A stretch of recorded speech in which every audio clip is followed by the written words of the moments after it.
Ketika seorang pemuda bernama Bahri sedang tertidur lelap, tiba-tiba ada sesuatu yang mendekatinya. Makhluk itu sangat mirip seperti pocong. Apa yang diinginkan oleh pocong itu?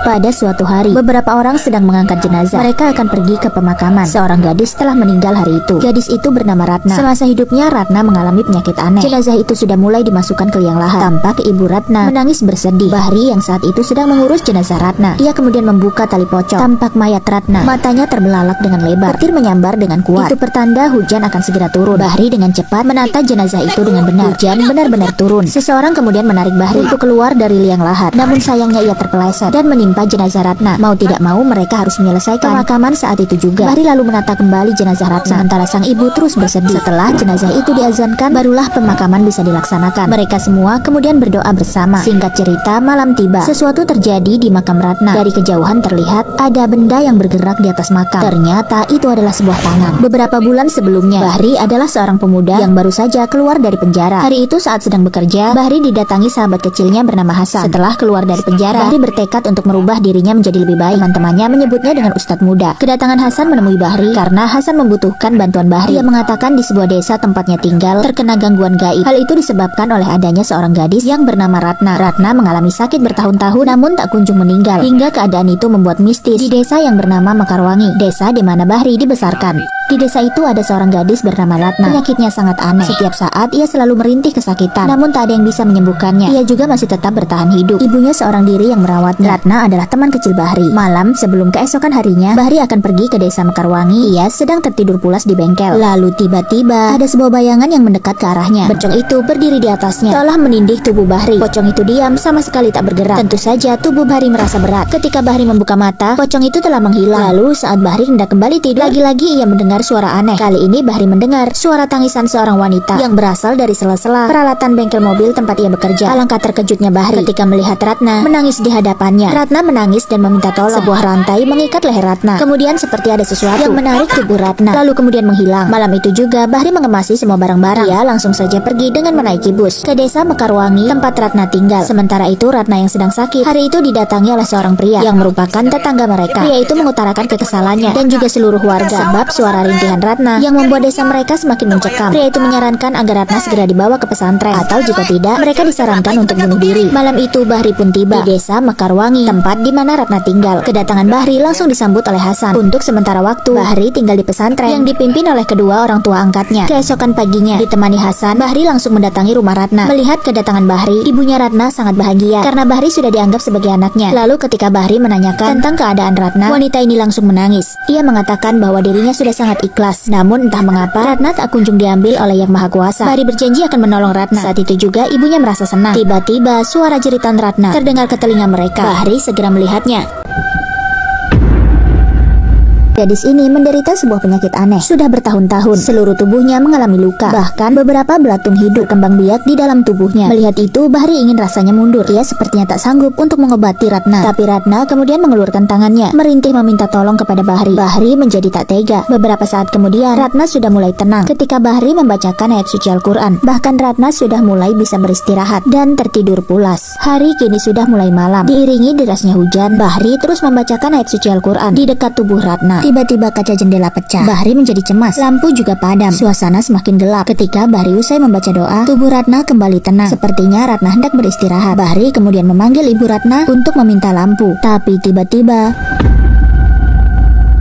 ketika Bahri dan ibunya datang sambil membawa lampu, tiba-tiba Ratna sudah tidak ada di tempat tidurnya. Mereka lalu mencari Ratna, berkeliling ke seluruh ruangan rumah. Tiba-tiba Ratna muncul, lalu meniup lampu yang dibawa oleh Bahri. Ketika mereka kembali menghidupkan lampu, seorang wanita mengintip dari jendela. Bahri dan ibunya segera keluar rumah untuk mencari keberadaan Ratna. Mereka berdua kemudian melihat Ratna melakukan hal yang tidak wajar. Ratna yang sakit parah tiba-tiba bisa nongkrong di atap rumah. Wajah Ratna yang tampak kosong serta mengeluarkan rintihan lirih. Mereka menyuruh Ratna agar segera turun. Tapi yang terjadi, Ratna malah melompat lalu mencekik ibunya. Bahri lalu berusaha untuk menarik tubuh Ratna. Namun yang terjadi, Bahri malah terpental. Ratna kini sudah berubah. Sepertinya jin jahat telah menguasai tubuh Ratna. Jin itu mengatakan bahwa Ratna yang sesungguhnya sudah meninggal. Dia bukanlah Ratna, melainkan sesosok jin yang akan menyesatkan keyakinan Bahri. Ratna kemudian mencekik Bahri. Sementara itu di pesantren, Abah Kiai sedang membaca zikir. Ia merasakan apa yang terjadi dengan muridnya. Seketika kekuatan itu membuat Bahri kembali bangkit. Ia lalu membacakan doa. Dibantu oleh gurunya, seketika Ratna tiba-tiba berubah. Tubuhnya mendadak lemas. Seperti Sepertinya jin itu sudah keluar dari tubuh Ratna. Namun sayangnya Ratna akhirnya meninggal dunia. Setelah tubuh Ratna tak bernyawa lagi, ibunya yang semula sudah mengikhlaskan tiba-tiba saja berubah pikiran. Ia menangis dan tak ikhlas kepergian putrinya. Keesokan harinya pemakaman Ratna pun dilakukan. Beberapa warga bukannya membantu, namun malah membicarakan tentang keburukan Ratna. Wah, benar-benar nih mulut para tetangga. Emang pada pedes-pedes bener ya. Orang mati pun diomongin. Bahkan saat mereka melintas di depan warga, semua menutup hidungnya. Tak lama kemudian Bahri menghentikan perjalanan karena mereka melihat beberapa orang menghadang jalan. Bahri kemudian menyuruh rombongan untuk pergi terlebih dahulu dan ia akan menghadapi orang-orang kampung agar pemakaman itu berjalan lancar. Ternyata orang-orang tak menyukai jika Ratna dimakamkan di kampung mereka. Mereka semua juga menuduh Bahri sebagai penyebab pembawa malapetaka karena telah menolong Ratna. Namun Bahri tak peduli dan kembali melanjutkan pemakaman. Sepanjang perjalanan, mayat Ratna selalu terbelalak. Bahkan pada saat pemakamannya pun ditemui banyak penghalang seperti petir dan hujan yang sangat deras. Hingga pemakaman itu selesai, malam harinya ada sesuatu yang bergerak. Itu adalah sebuah tangan. Mayat Ratna keluar dari makam. Di tempat berbeda, sepasang suami istri ini sedang merasa sangat bahagia karena mereka akan segera dikaruniai seorang anak pertama. Malam itu wanita ini sangat ingin memakan mangga muda. Yah, ngidam lah mungkin ya. Setelah suaminya pergi, wanita hamil ini malah mengambil air di dalam sumur yang terletak di belakang rumah. Tiba-tiba muncul ular besar di dalam ember. Karena terkejut ia pun terjatuh, disusul dengan ember yang juga jatuh. Ular itu kemudian keluar lalu melata mendekatinya. Sambil menahan sakit, wanita ini merangkak. Lalu ia merasa ada sesuatu yang berdiri di belakangnya. Dan ketika hendak masuk ke dalam kamar, tiba-tiba sesosok pocong membuatnya pingsan. Keesokan paginya seorang pria melihat suami dari wanita itu menangis. Lalu ketika didekati, pria itu menceritakan bahwa ia baru saja kehilangan calon bayinya. Namun yang terjadi kemudian, mereka malah menuduh Bahri sebagai penyebab dari kekacauan itu. Andaikan Bahri tak datang menolong Ratna, mungkin saja hal-hal mengerikan itu tak mungkin terjadi. Mereka menganggap desa mereka telah terkena kutukan. Sementara itu di pesantren, Bahri merasa sangat sedih. Ia merasa ada sesuatu yang mengganjal di pikirannya. Bahri mengira setelah Ratna meninggal, semuanya telah selesai. Tapi justru semuanya malah semakin rumit. Bahri lalu bertanya, apa yang terjadi selepas ia pergi dari desa? Hasan lalu mengatakan bahwa saat itu ayah Ratna mempunyai banyak hutang. Karena lelah semua orang menagihnya, ayah Ratna akhirnya bunuh diri. Ratna dan ibunya kemudian dikejar-kejar para warga agar membayar hutang. Tak lama kemudian Ratna menghilang. Tapi anehnya hutang-hutang para warga kemudian dibayar oleh ibunya Ratna. Bahri dan Hasan kemudian pergi ke rumah Burhan yang merupakan RT di desa itu. Burhan justru marah kepada Bahri tentang pemakaman Ratna di desa mereka yang menyebabkan desa mereka terkena kutukan. Ternyata Ratna sebelumnya bekerja di sebuah tempat hiburan. Ia melayani para bos-bos besar. Tanpa sengaja Burhan saat itu bertemu dengan Ratna. Namun ia diberi uang yang banyak agar tak menceritakannya kepada warga. Tak lama kemudian Ratna sakit dan tak tahu jika Ratna pulang ke rumah ibunya. Malam itu saat Burhan sedang mengerjakan tugasnya, tiba-tiba ia mendengar suara Ratna. Burhan kemudian keluar dari rumah untuk memeriksa keadaan. Ia lalu berjalan.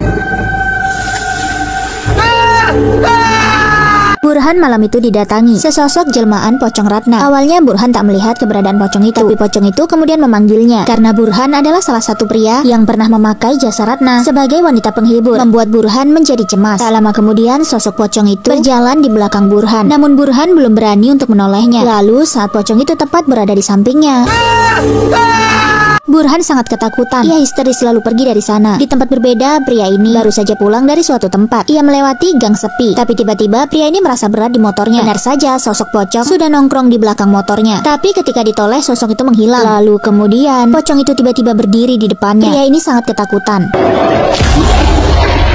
Lalu ketika Burhan hendak tidur bersama istrinya, tiba-tiba wajah istrinya berubah menjadi wajah Ratna. Ketika istri Burhan sedang membuatkan minuman, alangkah terkejutnya lihat suaminya tergantung.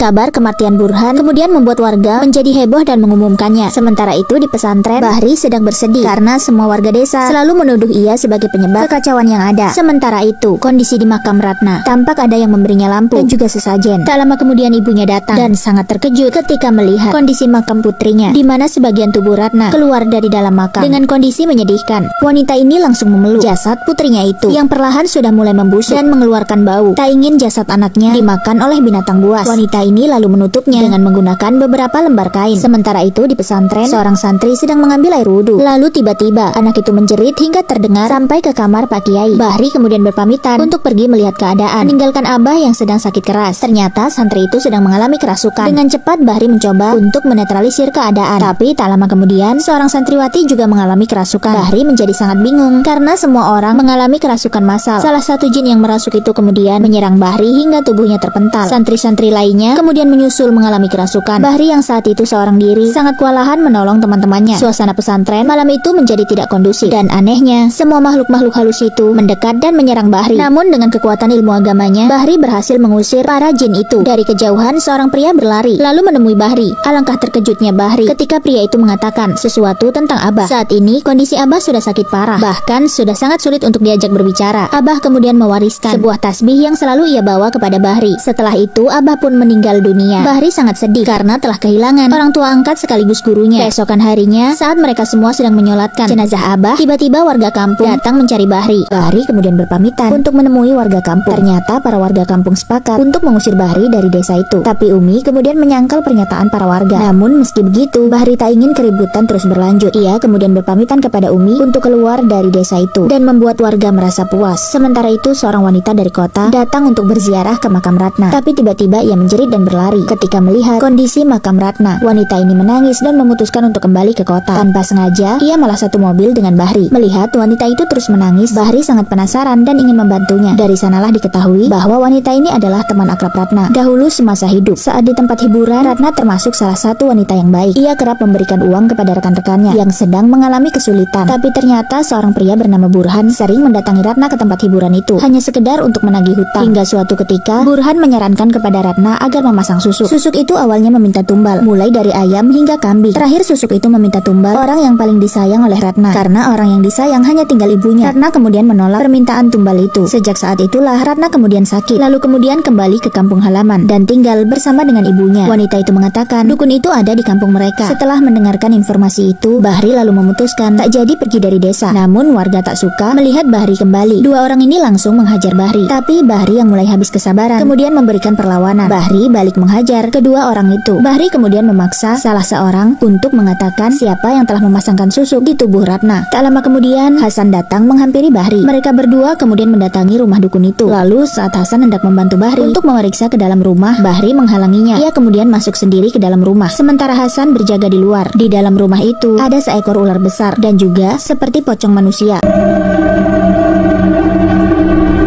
Ternyata pria ini adalah seorang dukun yang diam-diam datang di belakang Bahri. Lalu tanpa basa-basi, pria itu memukul tubuh Bahri hingga Bahri tak sadarkan diri. Selama ini Bahrilah yang selalu datang ke makam Ratna, memasang lampu serta memberikan tumbal darah ayam. Karena jiwa Ratna masih terhubung dengan jin dari susuk itu, itulah mengapa makam Ratna demikian. Sementara itu Bahri yang pingsan ternyata hanya berpura-pura. Sebenarnya ia mendengarkan semua apa yang telah dikatakan oleh pria itu. Pria itu akan menjadikan Bahri sebagai tumbal untuk memperkuat ilmunya. Seketika Bahri membuka mata lalu menahan tangan dukun itu. Bahri kemudian mengambil lampu dan membakar rumah si dukun. Mereka berdua kemudian berkelahi. Lalu di saat dukun itu hendak kabur dari sana, Bahri melemparnya dengan sebilah bambu tepat mengenai dada si dukun yang akhirnya ia pun tewas. Bahri dengan tubuh yang sempoyongan kemudian berhasil keluar dari rumah si dukun yang hangus terbakar. Arwah Ratna akhirnya terbebas dari belenggu jahat yang telah ia lakukan semasa hidupnya. Setelah dukun itu meninggal dan berhenti memberikan sajen di atas makam Ratna, arwah Ratna tak lagi gentayangan. Keesokan harinya, mereka semua kembali memakamkan Ratna dengan layak. Usai pemakaman itu dilakukan, semua orang sangat menghormati Bahri. Mereka menganggap Bahri adalah ustadz muda yang sangat pemberani. Seorang pemuda yang dulunya sangat membenci Bahri, kini datang dan meminta maaf atas semua kehilafannya yang lebih percaya kepada dukun. Begitu juga dengan orang tua Ratna, sudah memaafkan mereka semua. Siang itu kedua orang polisi datang menghampiri Bahri. Ada sesuatu yang penting yang hendak mereka sampaikan tentang Hasan sahabat Bahri, di mana beberapa hari sebelumnya Bahri mengalami kecelakaan dan koma, dan sekarang Hasan sudah meninggal dunia. Mendengar kabar dari polisi itu, Bahri tak percaya, lalu meminta sebuah tanda bukti yang ternyata itu benar-benar Hasan sahabatnya. Ternyata kecelakaan itu terjadi pada saat Bahri pertama kali datang ke desa Mekarwangi. Setelah malamnya Hasan menemui Bahri dan meminta tolong perihal Ratna. Ternyata selama ini Hasan yang menemani Bahri adalah sesuatu yang tidak nyata. Mengetahui semua itu, Bahri menjadi sangat sedih. Ia bahkan nyaris tak percaya. Ternyata sahabat yang selama ini mendampinginya adalah sesosok arwah yang hanya Bahri sendiri yang bisa melihatnya. Bahri tak menyangka sahabatnya telah lebih dulu pergi, meninggalkan dirinya untuk selama-lamanya.